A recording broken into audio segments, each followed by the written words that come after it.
A lot of people moving to the Birmingham area end up looking at Trussville, and honestly, it makes sense why.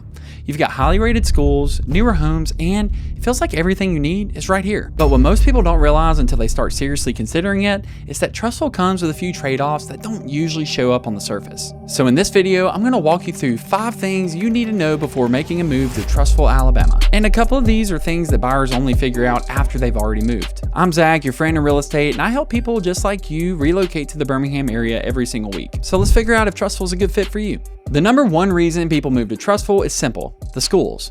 Trussville City schools are consistently ranked among the top districts in Alabama, and this is one of the biggest drivers for demand in the area. All right, for some context, the district serves roughly 4,500 to 5,000 students. They're frequently rated A or near the top tier on platforms like niche.com, and graduation rates are typically around 95% or more. And Trussville High School has received national recognition, including Blue Ribbon honors. So they have strong performance in both academics and athletics, especially football and their band programs. And this directly impacts the housing market. We regularly see buyers specifically targeting Trussville just for the school system, even if it means paying more compared to nearby areas. It's not uncommon for homes in this zone to carry a premium simply because of the school access. So if schools are high on your list, this isn't just a perk, it's one of the main reasons Trussville has become one of the most competitive suburbs around Birmingham.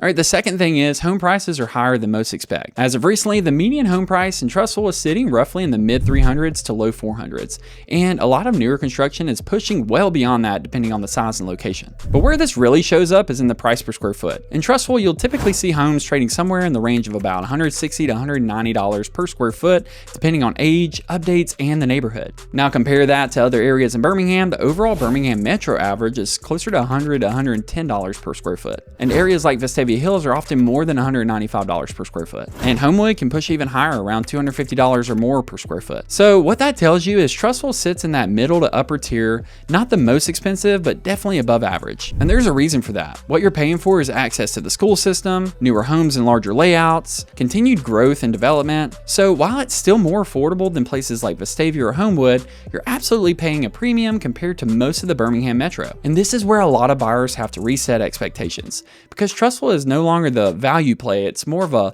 lifestyle driven purchase. All right, next up is number 3, and it's a big one. It's the location. Trussville is on the northeast side of Birmingham, and this can either work really well or not at all depending on your daily routine. If you're commuting downtown, you're typically looking at 25 to 30 minutes, but if you're heading toward Hoover, Vestavia, or anywhere south of Birmingham, that drive can easily turn into 40 plus minutes with traffic. And I-59 is one of the main corridors here, so it moves well most of the time, but during peak hours, it can definitely bottleneck. So before choosing Trussville, it's worth asking, where am I driving every day? Because this is one of the biggest deciding factors for people once they really start thinking through it.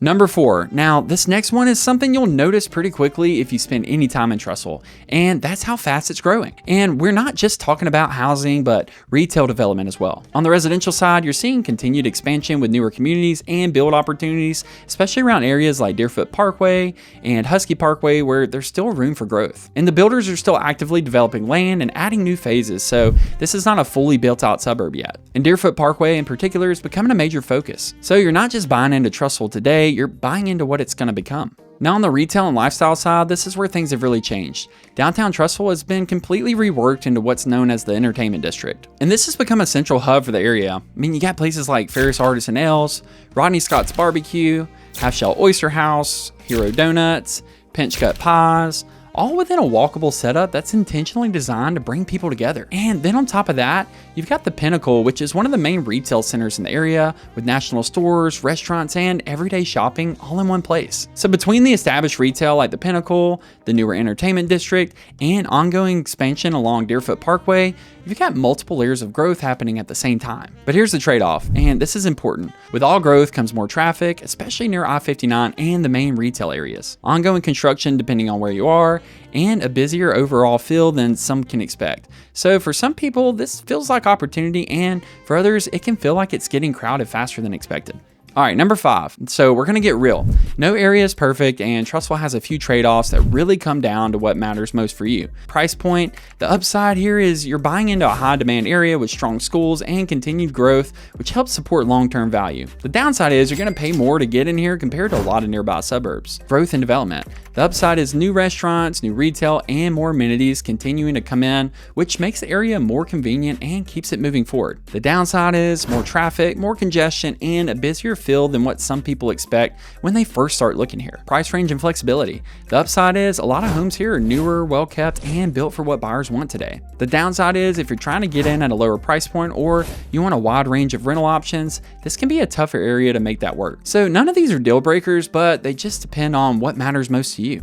All right, at the end of the day, Trussville is a great fit for a lot of buyers, but where it's located and how fast it's growing are two things that you really want to think through before making a decision. So if you're thinking about moving to Trussville or anywhere around the Birmingham area, my team and I would love to help you map out what actually fits your lifestyle. You can call or text the number on the screen or schedule a call using the link in the description. And if you found this video helpful, make sure you subscribe below. We've got more videos just like this breaking down different places around Birmingham. Again, thanks for watching, and I'll see you in the next video.